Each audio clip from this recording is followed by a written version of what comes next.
'Di ba? Simula po mga kababayan nang naupo ang ating pangulo 'no, ayan na po yung lista wala pa dito si Tebes, 'di ho ba? Oh, si Tebes sama din yun. Eto po ang listahan mga kababayan nung mga high profile na naaresto po sa sa pamumuno po ng gobyernong Marcos mga bossing. September 2024.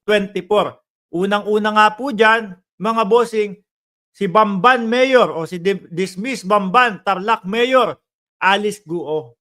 Ayan mga kababayan, ano po yung mga nakita? Protector ng Pogo. Pangalawang, tinitignan po kay dating Mayor Alice Guo, mga kababayan, yung ano, um, sugo daw ng China, eh. Ano, kumbaga tagapagmasid daw ng China, eh. Isa pa po yun sa iniimbestigahan kay Alice Guo, mga bossing. Pangalawa, eto po, yung matagal ng wanted sa Estados Unidos, sa FBI. Si Apollo Carion Kibuloy, mga bossing. Si Alice Go nahuli September 4. Ayan. Si Carion Kibuloy, si Apollo, September 8. 4 na araw. Naku, tataas ng views ng mga vlogger nito, no? September.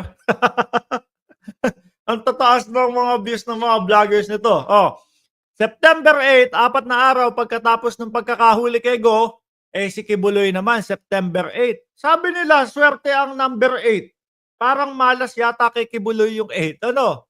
Founder ng Kingdom of Jesus Christ accused of sexual abuse and human trafficking, mga kababayan. At madami pang iba, lalo na doon sa Estados Unidos. Kasi meron pa silang yung pinagpapakasal-pakasal yung mga miyembro nila doon sa mga US citizen, etc., etc. Napakadami ho, mga kababayan. Sumunod, Joel Reyes, 3 araw pagkatapos mahuli si Kibuloy, former Palawan Governor, alleged mastermind in the murder of environmentalist Jerry Ortega. Malalaking personalidad ho ito, mga kababayan.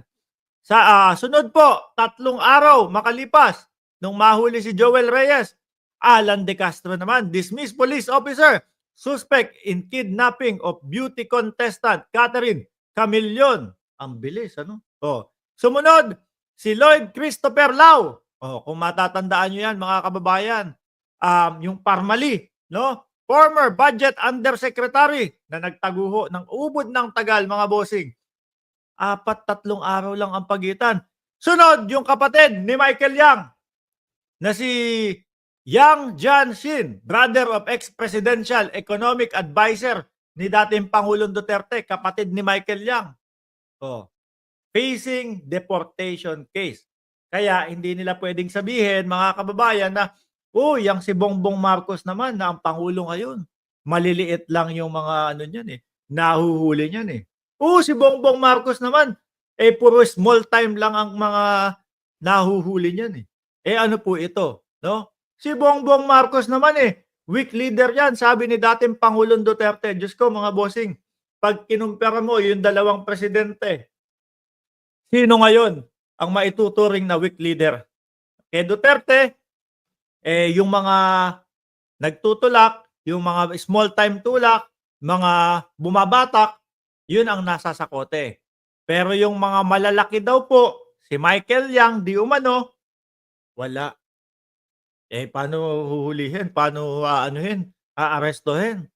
Ginawang Presidential Economic Advisor ng dating Pangulong Duterte. Paano mo huhulihin nga naman yun?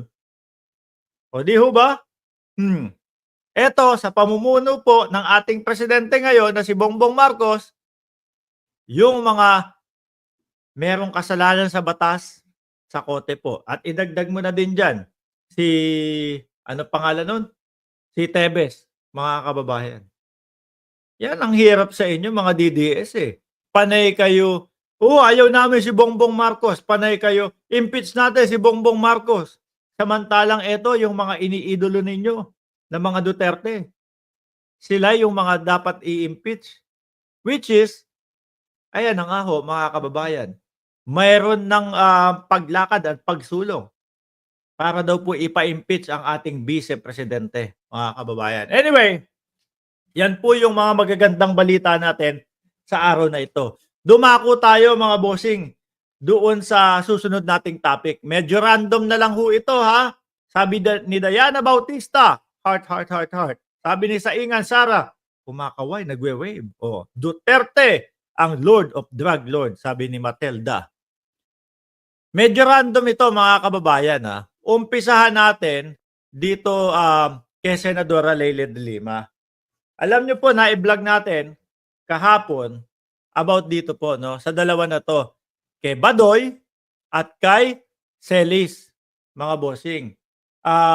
Sila po ay natalo. Sila po ay natalo, mga kababayan. Doon po sa iniharap na kaso ni Atom Arroyo, no?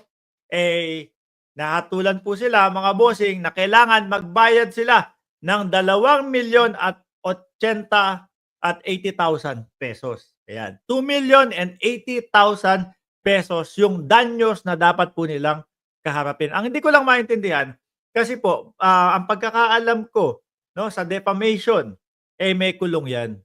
Ewan ko lang kung ano yung pag-uusap nila dyan. Pero dapat meron at least 6 months minimum, maximum 6 years. So ngayon, ano tong sinabi po ni De Lima, mga kababayan? Dito kay Badoy at kay Celis, malamang ngalngalan tong dalawang to. A court's award of millions in damages to Atom Arroyo in his case. Naku, pwedeng bumili ng isang ng isang SUV na Fortuner si Atom Arroyo. Dadagdagan na lang ng 400,000.